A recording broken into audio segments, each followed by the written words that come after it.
Hi there, guys, and welcome to the Stories of Remnant, episode 12.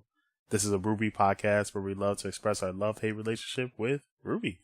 I'm, of course, your host, Efocutioner, and of course, I have my other host with me, the nobody with a heart, Raxton Cosplay. Oh, thank you very much, Efocutioner. Oh, you guys, I just came up with a new nickname for Efocutioner. He is now the Yamcha of the RWBY universe, so yeah. He Right, told me that, Yamcha happens to be top tier in Dragon Ball FighterZ. Sure, in a video game that's going to be But released, at the same time, I don't know where you got that, and I've already got a nickname. It's called the Console Pimp. The Yamcha? I thought you were called the Yamcha or the Yajirobe. Yajirobe did kind of save the world. Oh, twice, the one time that most people twice, forget. actually. Yeah. Twice. How was he against Beerus? Yeah, exactly. So anyway, guys, we are talking about Volume 5, Chapter 12, Vault of the Spring Maiden. Ooh. Alright, so we're actually gonna see the vault for once, right? Yeah. But let's start in the beginning. We got a battle going on, and Yo, I'm going to the most important part of the freaking episode. Oh, come on, man. We gotta say that. Yang We gotta say that. got We gotta say that. We gotta build up to it. Got double teamed, and I was not too happy about it. Oh, come on, man. Come on. That's not fair. That is definitely not fair. Like, Emerald and Mercury had to team up on Yang.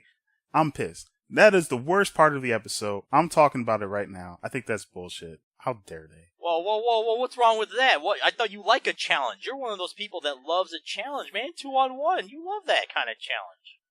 Oh, where the hell did you get that from? Well, Where dude, in the I've known world? you Where your in the whole Carmen life. San Diego did you get that? You love challenges, so why would you want that to apply to Blake? I mean, Look, not man, to Yang, excuse me. Yeah, first, yeah. How dare they? But no one should double team my Yang like that.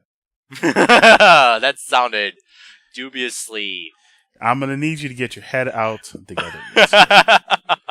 But anyways, but yeah, besides that part, she was getting her butt whooped. I mean, no, she was not. She was faring pretty well. Are you kidding me? She was getting Anyways, punched and kicked. Are you kidding me? Yang it was a 2-on-1 okay. disadvantage. Yang was doing okay. She was getting her butt whooped. But besides people. that, Weiss is fine. As I told you guys last week, what did I say? What would be the three choices? Option number 1 was correct. John's new power is the ability of healing. Although, it's not really healing. It's just like a weird little aura that seems to... I think we can safely assume it's going to heal her. To say that Blake's gonna... not Blake, excuse me. Why am I thinking of Blake? To say that Weiss is gonna die, get killed off permanently, are you kidding me? Pyrrha dying was bad enough, okay? And there are so many fans. Even to this day, I've talked to them in conventions, in person, online. Most people do not like Pyrrha being dead, okay? If they had the chance, they'd revive her just like Aerith back in Final Fantasy VII. Well, first of all, Aerith is part of the live stream, so she's not really dead. She's alive. Okay, how about physically back alive in the mortal plane? How about that? And Pyrrha is still technically alive in RWBY Chibi. Until I see her in the real canon RWBY world, not RWBY Chibi. Well, guess what? And everyone's fighting in the main hall of Minstrel Academy. Although let me just go real quick. I want to speculate. I'm putting this out there before anybody tries to correct me. Although we did see John basically surround Weiss in this weird little aura shield, it could be that he's healing her, or it could be that he's rewinding time back to before Weiss got hurt. Rewinding time? Now, possible, but if we're basing this off of, Jean Arc is based off Joan of Arc, in French history times. And I think, I don't know, maybe. I'm just putting it out there. Possible. But now we can go back to the fight.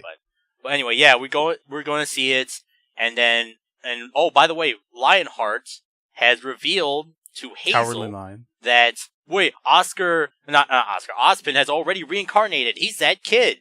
And then Hazel gets into a friggin', what was it, berserker mode? So what Hazel did was he took some raw dust and he decided to, inject it in himself. Like, basically, it's dust steroids. Literal dust steroids. Cocaine, whatever you want to call it. Dust steroids. Ooh, dust steroids. I combine dust and steroids. There we go. We're going to call it Dustroids. I think that's a healthier option. So Hazel decided to Dustroids and go mini Berserker, Hulk. Yeah. Nah, I don't want to call it Hulk. I'm going to call it Solomon Grundy. He decided to go a little Solomon Grundy. Yeah. I'll give some DC fans some love. Yeah. Yeah, they need it these days. But, yes, they do. Yeah. But yeah, and then he goes on it, and it's like, I was like, oh, we finally see some emotion from Hazel. And he's personally pissed off at Ozpin. And he's like, and we're like, well, why? But why? This entire time, we know nothing about you other than your name. But they're like, yeah, so I guess that's what he does. He puts Dusteroids into his body and goes into a Berserker Rage because why? Well, it turns out that, his younger sister was a huntress at Beacon Academy and she died on a mission. That's it. That's it, folks. That's literally it. Ozpin, I blame you for my sister dying on a mission because of her, of her action to not be good. I know. I was maybe your sister should have learned how to dodge. Maybe that's...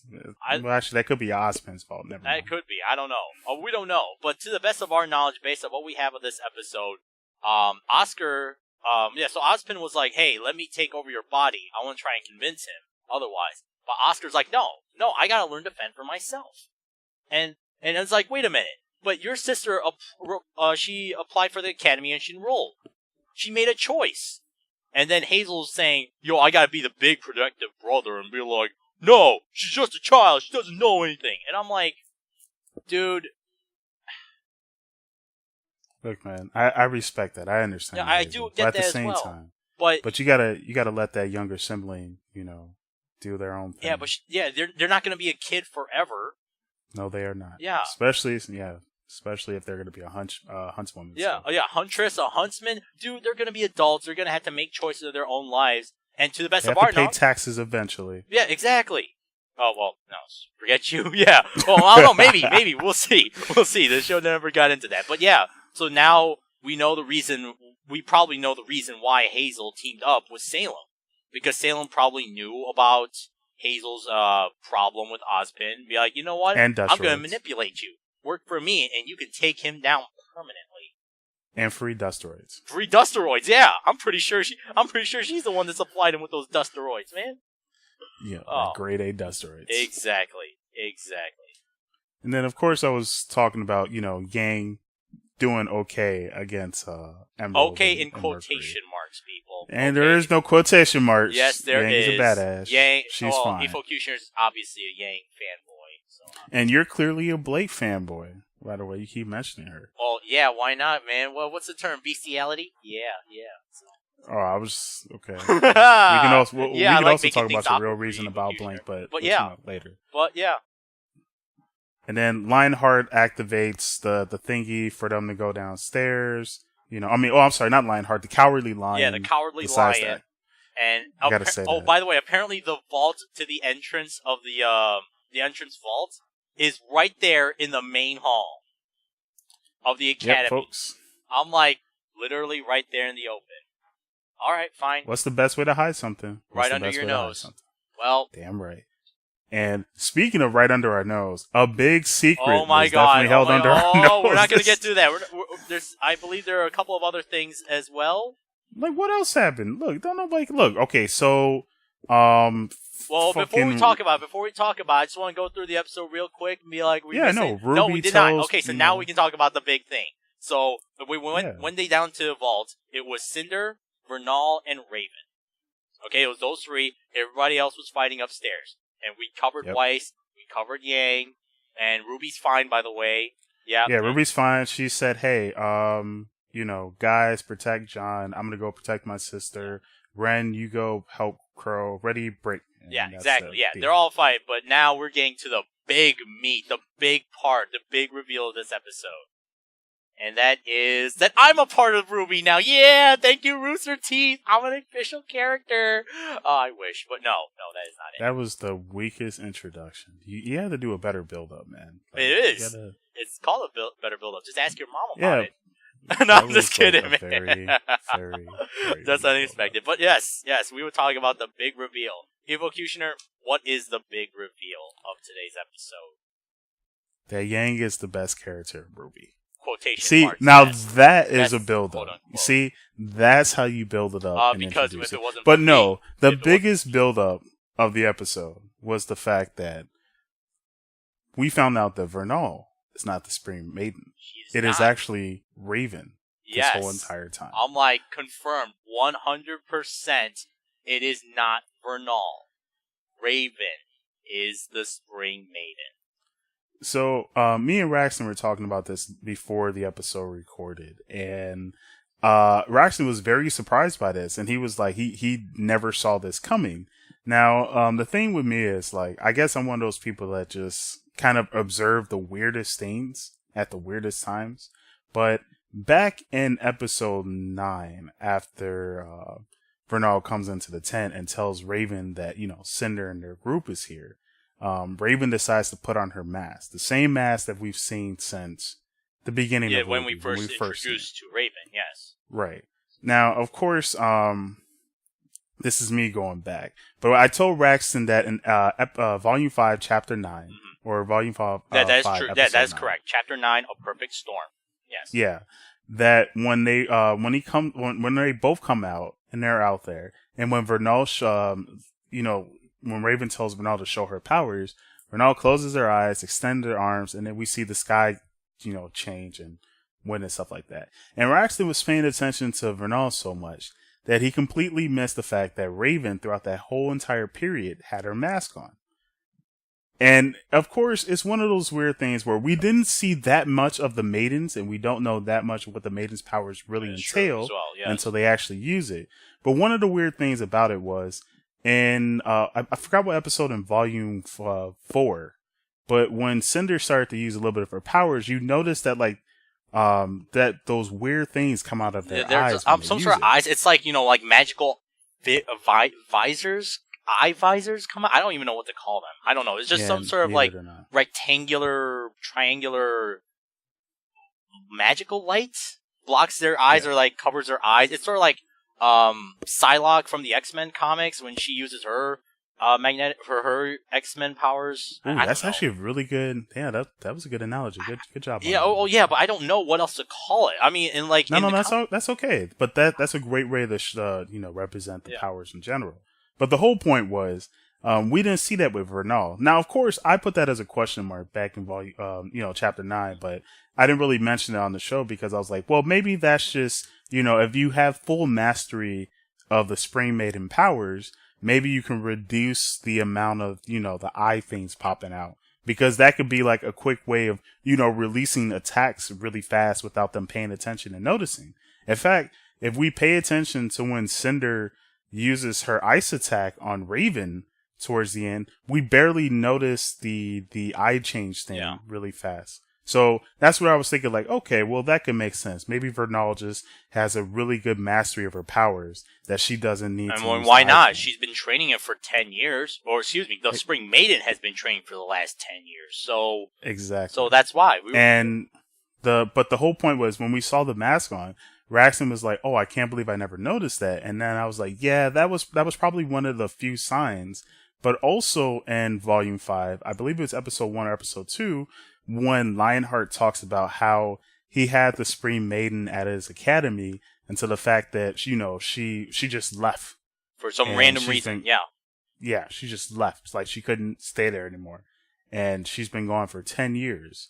And then later on in Volume 5, Chapter 10, should have been another clue for us, but it was one of those things where we once again, I'm pretty sure everyone else assumed that because, the Cowardly Lion has been friends with Ozpin for so long and with Crow that maybe they knew each other from their childhood years, but that might not have been the case. Maybe they could have met each other at a later time. But it's the fact that when Raven snuck in and Lionheart saw her, he wasn't even the least bit surprised, and it was just a very easy and very calm conversation, which also could lead into the fact where it was like, once again, we were shown that maybe that Raven was a Spring Maiden because of their interaction and how he was just like, whatever. Yeah. I don't know. So. It's entirely possible now, especially with this big revelation. Holy crap. I mean, the number of people that could even, honestly predicted this to even begin with. speculation is one thing, but to like honestly boldly say, no, man, Vernal's just a cover, and it's just Raven's the real Spring Maiden. And I was like, there are no direct hints at all to say that. No, there is not. Yeah, that's what I'm saying. I'm like, for anyone to even think that, I'm like, looking back on it now, you know what they say, hindsight is 20/20. But the girl's name is Vernal. Vernal, like vernal equinox. So, you know, when winter turns into spring. That was another thing. Yeah. But what really got me was I actually was about to say, like, man, maybe RWBY's story is like becoming so obvious, and it's like, no, it's not. No, it's not. No. That is a very huge mistake. I know, man. And it was like they made it so obvious, and they kept it like everything they said was so vague, but it was so vague to the point where it was just like you could just gloss over it. You could easily, like you can gloss over it and easily assume that this was the fact, that was the fact. And instead, we all got through for a 180, and boom. That's so Raven, though. I know, right? Now I guess Efocutioner's meaning of That's So Raven has much, much, much more meaning now. Other than just a reference to that one Disney Channel show. But hey, that was a really good Disney Channel show. That was. But besides finding out about the part of, you know, Raven being the Spring Maiden, which is really huge, the scariest thing we found out, and this was something that I was surprised by, but I didn't want to say anything, and me and Raxton even talked about it too, and even Raxton was like, well, of course, why not? But it was the fact that Cinder tried to kill Vernal in order to take the Spring Maiden powers when it was Vernal. Oh, exactly. And by the way, I just want to say this out loud as well. If anyone is a RWBY fan thinks that, oh, why would Cinder get all the powers of the Maidens? I'm like, oh, come on. That no one should ever be surprised by that kind of thinking. I know, but see, Raxton, it's so obvious of a thing that it's just like you wouldn't expect it to really happen. I wouldn't be surprised if anyone didn't think of that at one point. Oh, yeah. We just probably all made excuses for it. Oh, it's like, oh, possible, yeah, but I'm saying if someone ever thought that, like, oh, that's not possible. Oh, Cinder doesn't have that capability. I'm like, Cinder definitely has those kinds of dark ambitions. Okay. For her. Correct. She has those dark ambitions. Yeah, that's what I'm saying. I'm like, yeah, so, and no one should ever be surprised she likes killing Vernal. Which, by the way, okay, I want to say this out loud as well. Is Vernal even her real name now? Is that girl's name even? No, that could be also a code name. Maybe that's what really confused us and really, you know, drove home the point that was the Spring Maiden. Yeah. Maybe that was a cover name. As well. Maybe Raven is a cover name. Is Raven a cover name? I mean... Maybe Crow is a cover name. By that logic, was Crow also a cover name as well? I think Crow can turn into a Crow, and Raven can turn into a Raven. I don't know. A Raven. I'm just saying that name Vernal, like, completely threw vast majority of people... I'm willing to bet good money that threw the vast majority of people off. Because even if you had inklings back in what, chapter 9, like Efocutioner did, like, okay, but that's over speculation. Now you're just like trying to make a mountain out of an anthill. So, but look, at this point, if anyone thought that, you know, Cinder not being able to take anyone. Oh no, not that. I'm not talking about that. I'm talking about. I'm switching over gears to Raven being the real Spring Maiden.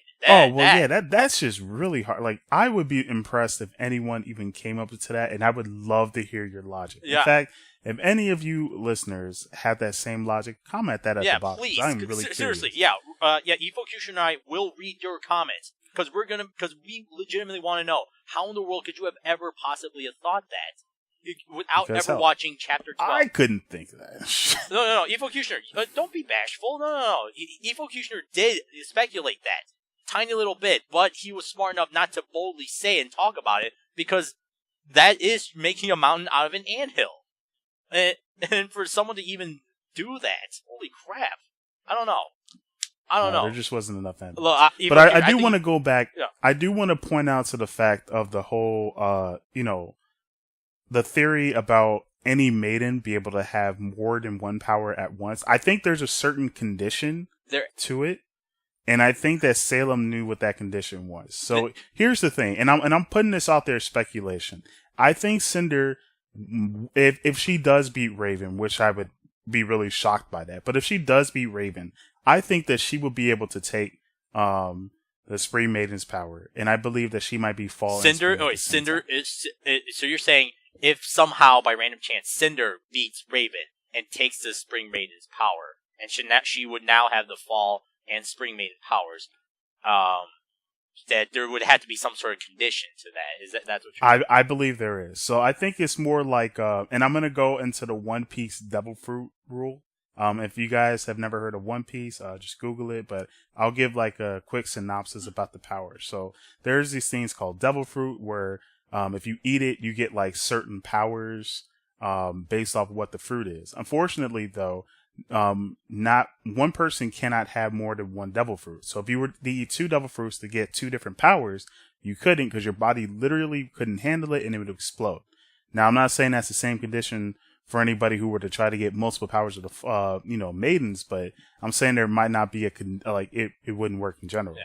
But I think it would work now for Cinder because of the training that she had with Salem, because I believe Salem knows about the conditions of these maidens, and I believe that she's been around a lot longer, and she has kind of proven to Cinder and a few other people that these stories are actually real. Oh yeah. So definitely. I believe that Cinder's training with Salem may have allowed her to condition. So she might be like Blackbeard, who is a character in One Piece who throws the rule right out the window, because he's eating a devil fruit that allows him to be able to eat multiple devil fruits and to be able to use their power at the same time due to the condition of the one devil fruit that's within him. So one of the reasons why I say that Cinder might be able to use different Maiden's powers is because of what she's now able to do.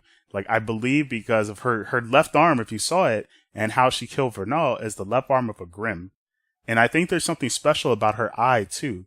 That's why I'm like feeling like there must be a condition now that she could actually take these powers and use these powers. So I think she could actually be able to contain all 4 Maiden's powers within her. Oh, Efocutioner, you just came up with you just reminded me of something else. Okay, so in Cinder, as you guys know, in Cinder's current appearance, her left eye got hurt. But Did we all assume that it's because of Ruby's attack back in the end of Volume 3? Yes. But what if it wasn't? Yeah, I know. That's why I say the left eye. Now, the left arm, I definitely... No. Because she even admits that her left side was throbbing. Her left side, she was mostly, feeling the arm when she heard about the throbbing, like, Ruby's here. When Ruby started to activate her power, did you see when she was on her knees, she was grabbing her left arm? Yeah, I remember that. She wasn't touching her left eye. She was touching her left arm. That's what I'm saying about the left eye thing. That's why I said the eye. Yeah. Oh, shit. Because you're saying that it's potential that she hurt her left eye, not because of Ruby, but probably because of her training with Cinder. There could be a certain condition off of that. Yeah. So it could be because of the training. Oh, yeah. Or it could be because of Ruby, but something was implanted in the eye. So that's why. But I mostly think that the Ruby injury was to arm, because she grabbed the arm. That definitely. And I think the eye was something else. And then Cinder, not Cinder, then Salem was like, here, let me give you a Grimm arm. Here. Oh, that could be another reason why her left arm is covered. Yeah. Which was another thing, because I was like, I don't think that left arm was just nothing. I think there's something there at that left arm, but there must be she's really saving it for a purpose. But the main thing about it, though, is just the eye. And that's why I said, I think now, the scariest thing is there is now a person that can handle all 4 Maiden's powers. Potentially. Yeah. I believe that you couldn't do it before. Because I'm speculating based off the story. Yeah, exactly. Based on what we have right now. Yeah. Right, but I definitely believe that with the condition now that Cinder could handle all 4 of the powers. Yeah, exactly. Otherwise, if she knew it was impossible, I don't see her ever even attempting to do that. And Vernal would not even be dead. So I don't know. All I know is that or she would have killed her, but it wouldn't have mattered because she would have been like, all right, well, she's out the way. Somebody else will be the Spring Maiden. Yeah. But I already got the relics, so it doesn't fucking matter. So I mean, it doesn't matter. So. Yeah. But yeah, that is the end. That is the big reveal of Volume 5, Chapter 12. Vernal is not the Spring Maiden. I just want to emphasize that again. Holy crap! Nope. It's Raven. That is so Raven. Wow, that has 100% different meaning now. And now this is going to be even a bigger fight.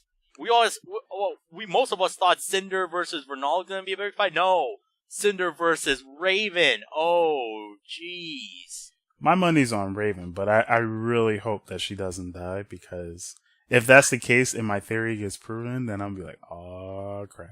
That would actually make the story better. So I really hope Raven. Raven doesn't die. I really hope Raven doesn't die. There's so much for her to tell. Like, I mean, there's so many questions. Like, with Summer Rose dead, who else are we going to talk about with what happened to Team Stark? I mean, Tai Yang's not going to talk about it. Crow's too busy trying to save the world. I mean, Raven's the only one willing to give up that kind of information. So, and the most important thing we have to worry about is will Raven be able to spend some quality time with Yang? I think that's like... Oh, really she doesn't want to. She doesn't want to. I think that's very important. Like, we need to keep Raven alive just for some quality time. But even then, that narratively speaking doesn't make sense, because as we've seen, she doesn't really care about her daughter at all. Her biological daughter. She came to save her. Oh, the one time in 16 years of her life. All you need is one. Everybody gets one. That's the rule. Oh, that's it? But you're not there to, feed her, clothe her, bathe her, teach her. Why? She got her dad. Oh, but you're not going to be there? Dude, that's called being a deadbeat parent. And I'm telling that right now. I'm saying that right now. Raven was trying to save the world. Raven is a deadbeat mom. Raven is saving the world. No, if it's not about her tribe, she doesn't care. If it's not about her tribe, she doesn't care. Otherwise, she would have tried much harder to convince Yang. Well, ladies and gentlemen, that is RWBY. Volume 5, Chapter 12. Yeah, Raven's a deadbeat mom. Yeah, I'm saying that again. Damn. She is. Well, get ready for episode or Chapter 13, folks. Yeah, Chapter 13, episode called Downfall, which, hey, I'll admit I was wrong as well. I honestly thought there was only going to be 12 chapters. This volume, but apparently there is a 13th one, Downfall. Guess what? 13. I guess that was my Final Fantasy, right? Let's not talk about Final Fantasy 13. We'll save that topic for some other day. But we are not going to talk about 13. God no. God no. Greatest Final Fantasy. Well, not all time. Well, but greatest. Yeah, you forgot the greatest on the PS3. The greatest on. No, there are better Final Fantasies than that. Anyways, though. But yeah. Quick that was that, and we are off to the last portion of Wait. Quick side note, though. I'm very disappointed with Blaze Blue's tag battle. Oh, yes. Blaze Blue cross tag battle. Today, they just released the launch roster trailer for it. And the reason we're talking about that is about some random anime fighting game is because... RWBY characters are in that game. Well, yeah, that kind of is the most important. Yeah, but that's why I'm explaining it why. But we're talking about it. And then, apparently Blake Belladonna is not going to be part of the launch roster. Nope, she's effing DLC. Yep, she is DLC. What the heck? So, apparently she and 19 other characters will be DLC. Which will be Yang. And Yang will most likely be very upset about. Yeah, only Ruby and Weiss are part of the main 20-character roster. Wow, that is small. Yeah. Oh. Yeah. Wow, that is even worse than Marvel vs. Capcom Infinite. No, Infinite? I was thinking Ultimate Marvel vs. Capcom. I was thinking of Marvel vs. Capcom 3 Incident, where all the characters were on disc, already on there, and you just needed a small little... 30 or 45 kilobyte that's only code. 2 DLC characters.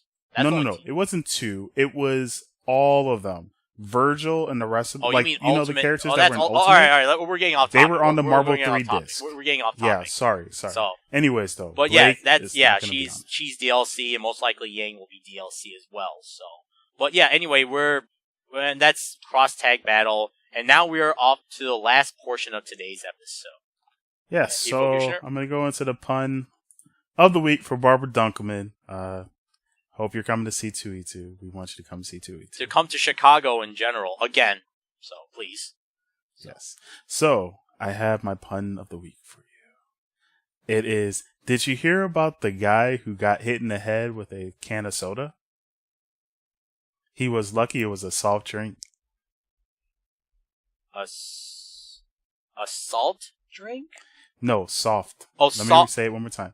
Did you hear about the guy who got hit in the head with a soft can of soda? Drink. Oh, okay. I thought you said a salt drink. He was lucky it was a soft drink. Okay, soft drink. Okay, I thought you said a salt drink. I'm like, they put No. salt in sodas now? Even then, it'd be like, even if I said that, it'd be like, well, he was lucky it was an assault drink. But no, but it was a soft drink. A soft drink. But I'm saying it. Okay, see, that makes a lot more sense than a salt drink. Yes, I know, soft drink. Ha ha ha ha. Ha This is my Japanese level. So, yes. I can't. I guess that's semi-wrong, but you are Korean, so I mean. I know. That's horrible. A Korean guy that can impersonate a Japanese character. Oh, man. And then they do that on TV, too, so it's like, I don't even know how to feel right now. I know. Same thing my family does as well. But yes. I think you should send that. I think that's a worthy pun. Okay, well, it's already sent. Oh, okay. Of course, guys, thank you so much for tuning in. Thank you for listening. We are out of here. Yes. And of course, may the yang be with you. Yes, and if you like this video, please remember to like, comment, and subscribe. If you guys want to hear more about Efocutioner's views on video games, check out his podcast, Chronicles of Gamers. And let's see, we'll see you next week when we talk about Downfall. Ooh. I don't like that. Downfall. Guess what else is going on the Downfall this episode, because we're cutting it off?